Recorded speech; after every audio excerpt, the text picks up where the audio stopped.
السلام عليكم ورحمة الله تعالى وبركاته وإن سلامي أصحابي دمان ميل والبو أجوبتان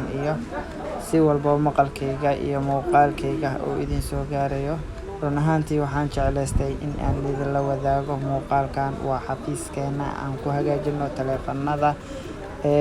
dadka intooda badan reexmayo way yaqaanaan laakiin inta aanan aqoonin ayaan jeclaystay in aan ku baro run ahaantii halkan waxaa ku diyaara asxaabay farsamo macquul ah sidoo kale spare partiga iPhone waa hadda dadka dabcan way u bateen waxaana jeclaystay in aan idinla wadaago in lagu cilad bixiyo lagu hagaajiyo ciladihiisa kala duwan sidoo kale spare partigiisana in halkan ay yaalaan waxa aad arkaysaan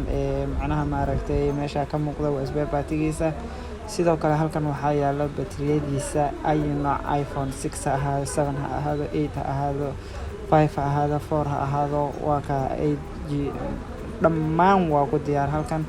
asxaabay waxaan idin leeyahay muuqaalkan laga faa'iideysto insha Allah taala waxaan idin soo gudbin doonaa next time muuqaalo fara badan oo aan ku falanqeynayo spare partiyada aan ka helno taleefannada sida Android ha noqdo ama iOS ha noqdo labadaba waa idin soo gudbinayaa insha Allah taala